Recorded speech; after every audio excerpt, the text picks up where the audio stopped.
186 positive cases आए। Positivity rate 26% रहा लगभग और 90,000 टेस्ट किए गए। दिल्ली में जो हॉस्पिटल बेड्स हैं, कल का जो हमारा डेटा था 18,231 बेड थे, जिसमें से 3,000 बेड अवेलेबल थे और जहां तक आईसीयू के बेड हैं लगभग आईसीयू बेड्स लगभग सारे 100 के करीब अवेलेबल थे, कहीं 2 कहीं 1 ऐसे थे। अभी का जो स्टेटस है, टोटल बेड 18,923 हैं, जिसमें 2462 बेड अवेलेबल हैं। सर वैसे अभी कुछ बेड्स जो बढ़ाए गए हैं वो एक तो किस तरह के बेड हैं, कितनी उनकी संख्या है और कब तक वो ऑपरेशनल हो जाएंगे? नहीं, जो बेड इसमें आते हैं ऑपरेशनल ही आते हैं। अच्छा। वैसे तो बढ़ाने की कोशिश और भी हो रही है, बहुत तेजी से बढ़ा रहे हैं, जिनको कि हर रोज आपने देखा होगा डेली 1,000-1,500 बेड पिछले 10-15 दिन से रोज बढ़ रहे हैं। लगभग 8 या 9 तारीख को 6,000 बेड थे, आज 18,900 बेड हैं। 3 गुने से भी ज़्यादा बेड हो गए हैं पिछले 10-12 दिन के अंदर।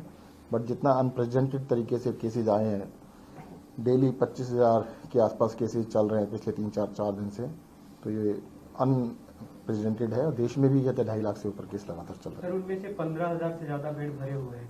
जी, 15,000 से भी ज्यादा बेड भरे हुए हैं। 15 नहीं, 16,000 से भी ज्यादा, 16,500 बेड भरे हुए हैं। जो ऑक्सीजन बेड बढ़ाए हैं इनकी अब संख्या क्या है और कब तक ये ऑपरेशनल हो जाएंगे? क्या सारे ऑपरेशनल होंगे? 6,000 की बात हो रही थी। 18,900 बेड ऑपरेशनल ही है सर। और बाकी जैसे कॉमनवेल्थ विलेज है वो स्टार्ट कल शाम से हुआ है, और भी सेंटर स्टार्ट हो रहे हैं और सभी हॉस्पिटल्स जो हमारे थे उनको भी स्ट्रेच करके फर्दर बेड बढ़ा रहे हैं, तो उसमें 1-2 दिन के अंदर काफी बेड हो रहे हैं। सर अभी हम सेंटर्स की बात करें, अगर गिनना चाहें कितने सेंटर्स हैं और यहाँ कितने कितने बेड्स हैं? और मोबाइल देना, मैं सारे गिनवा देता हूँ जी।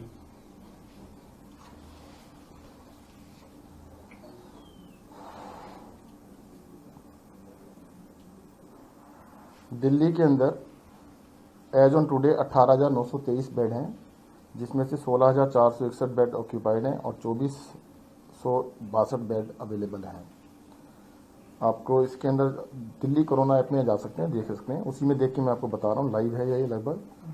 एलएनजेपी में 1,500 बेड है, जीटीबी में 900 हैं, एम्स झज्जर में 573 हैं, राजीव गांधी में 500 हैं, बुराड़ी में 320 हैं। इस तरह बड़ी लंबी लिस्ट है ये, कम से कम 150। मेकशिफ्ट वाला जो ऑक्सीजन बेड जो नए बनाए हैं, जैसे सीडब्ल्यूजी हो गया आपका, सरकारी स्कूल हो गया आपका, शिमला हो गया, इनकी बात करो। देखिएगा, जो राधा स्वामी है वो भी आज शाम तक स्टार्ट हो जाना चाहिए, ये सारे स्टार्ट होने वाले हैं। कॉमनवेल्थ गेम स्टार्ट कर दिया गया है, उसमें टोटल 600 बेड तैयार किए जा रहे हैं। सर वैक्सीनेशन जो आप लोग चाह रहे थे अब वो हो गया है, 18 साल तक के लोग जितने भी उससे अबव है सबको वैक्सीनेशन लग सकता है। ऐसे में सर क्या तैयारी दिल्ली की है, किस तरीके से सेंटर्स खुलेंगे, किस तरीके से हर किसी को वैक्सीनेशन लगेगी, क्योंकि महामारी का दौर है, सब लोग दौड़ेंगे सबसे पहले वैक्सीनेशन। और क्या सर आपने भी कंपनियों को अप्रोच करना शुरू किया, क्योंकि गवर्नमेंट ने ये बात बोली है, सेंट्रल गवर्नमेंट जी, स्टेट गवर्नमेंट को खरीदनी पड़ेगी। देखिए, जब हमने रिक्वेस्ट की थी 45 साल के लिए, तब भी रिएक्शन थोड़ा आया था कि भाई ऐसा क्यों कर रहे हैं। हमने कहा रिक्वेस्ट है, सेंटर मान ले तो अच्छी बात है। 2-3 दिन 4 दिन बाद उन्होंने मान लिया था। फिर मुख्यमंत्री जी ने पत्र लिखा था 18 साल से ऊपर सबको अलाउ कर दिया जाए, तो उसका काफ़ी हार्श रिएक्शन आया था। और हमने कहा था भी हमने रिक्वेस्ट करी है, हम तो ठीक कह रहे हैं कि अगर आपको ठीक लगे तो मान लीजिएगा। और तब भी मैंने कहा था कि 2 दिन नहीं 4 दिन बाद मानेंगे, तो इसका हम स्वागत करते हैं। 1 मई से सेंट्रल गवर्नमेंट ने इसको अलाउ कर दिया है और कल इन्होंने अलाउ किया है, इस सारी तैयारी की जाएंगी। सेंटर ऑलरेडी दिल्ली के अंदर 500 से ज़्यादा हैं, उनको और बढ़ाने के ऊपर देखा जाएगा। अभी जो रिलैक्सेशन थी जो हमने मांगी थी कि सेंटर को भी अलाउ किया जाए कि हम स्कूलों के अंदर कम्युनिटी सेंटर्स वगैरह में अलाउ कर दें, अगर वो भी अलाउ कर देंगे तो बहुत तेजी से बढ़ेगा। क्या सरकार वैक्सीन खरीदने के लिए तैयार है? बिल्कुल, हमने बजट में पैसा रखा हुआ है। सर एक टेस्टिंग को लेकर परेशानी आ रही है दिल्ली के तमाम इलाके में। बहुत सारे ऐसे लोग हैं जो कह रहे हैं कि टेस्ट नहीं हो पा रहे, लाइन में कई बार लगते हैं लेकिन हो नहीं पा रहा। टेस्टिंग और बढ़ाने की जरूरत है। देखिएगा, केस आ रहे हैं दिल्ली में 90,696 टेस्ट एक दिन में हुए हैं। हुआ क्या है कि जो इतने ज़्यादा केसेज आए तो थोड़ा डर लग रहा है, लोग हर आदमी कहते हैं मैं टेस्ट करा लूँ। टेस्ट कराने से भी इम्पोर्टेंट है कि उसकी रिपोर्ट आनी चाहिए। अगर उसकी रिपोर्ट ही 6 दिन बाद आई तो वो यूज ही नहीं रहेगा। दिल्ली की जितनी कैपेसिटी है उसको पूरी को हम यूटिलाइज कर रहे हैं। तो जिनको सिम्टम्स हैं पहले प्रायोरिटी उन्हीं को दी जा सकती है, क्योंकि 1 लाख टेस्ट हो रहे हैं, इससे ज़्यादा टेस्ट कराने का फायदा नहीं। पीछे हुआ था 3-3, 4-4 दिन की वेटिंग हो गई, अब करंट 24 घंटे के अंदर रिपोर्ट आ रही है, वो बहुत जरूरी है। सर कल न्यूज नेशन ने खबर दिखाई, उसका रेमडेसिविर का एक पूरा रैकेट पकड़ा गया और बहुत सारी ब्लैक मार्केटिंग होती हुई दिख रही है। साथ उन्होंने कबूला है 1.5 लाख रुपए में वो 6 इंजेक्शन बेच रहे हैं। इस तरीके की पूरी खबर। नहीं, देखिएगा रेमडेसिविर के बारे में पूरे देश में कमी है और केंद्र सरकार से भी हमने भी कहा था कि भाई जो एक्सपोर्ट ओरिएंटेड यूनिट्स हैं उनको सबको अलाउ किया जाए दिल्ली के अंदर, देश के अंदर बेचने के लिए।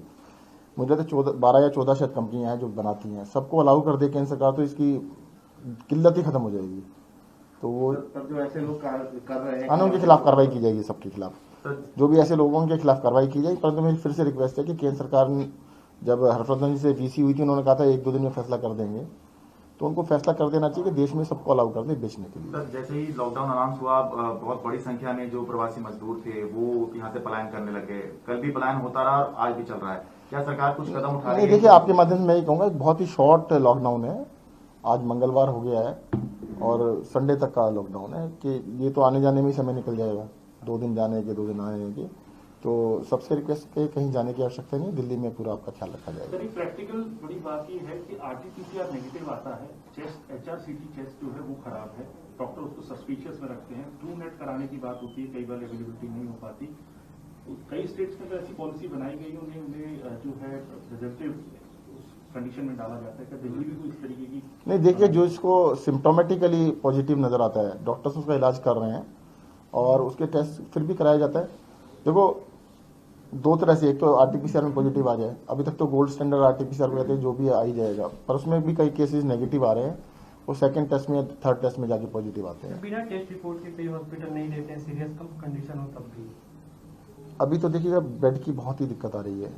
अभी तो मैंने आपको बताया ना कि दिल्ली में 16,500 बेड ऑक्यूपाइड हैं और दिल्ली में दिल्ली के पेशेंट्स भी बहुत सारे हैं, दिल्ली से बाहर के बहुत सारे पेशेंट्स हैं और जिसके पास ये बेड है वो ले लेते हैं। सर 1 वीक का कर्फ्यू लगाया आप लोगों ने और ये कहा कि ये एक तो संक्रमण की दर को रोकने के लिए भी और तैयारी के लिए भी एक ब्रीदिंग स्पेस मिल जाएगा सरकार को, प्रशासन को।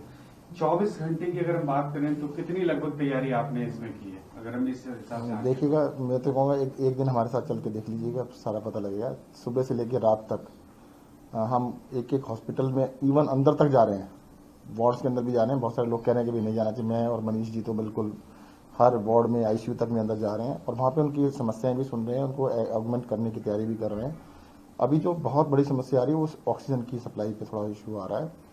ऑक्सीजन सप्लाई जैसे 1-2 दिन में स्टेबलाइज होती है, बहुत बड़ी संख्या में नंबर ऑफ बेड बढ़ जाएंगे। सर कल केसेज में कुछ कमी आई, क्या आपको लगता है ये वीकेंड लॉकडाउन का असर है और आगामी दिनों में क्या पॉजिटिविटी कम हुई है? नहीं, देखिए पॉजिटिविटी का ना आप एक दिन से नहीं अंदाजा लगा सकते। पॉजिटिविटी को तो ट्रेंड देखना होता है, that is average for at least 7 days average जिसे कहते हैं। 7 डे मूविंग एवरेज जब डाउन आएगी तभी डाउन मान सकते हैं, उससे पहले उसको डाउन नहीं मान सकते। एक दिन कम या ज्यादा होने के कारण बहुत सारे हो सकते हैं।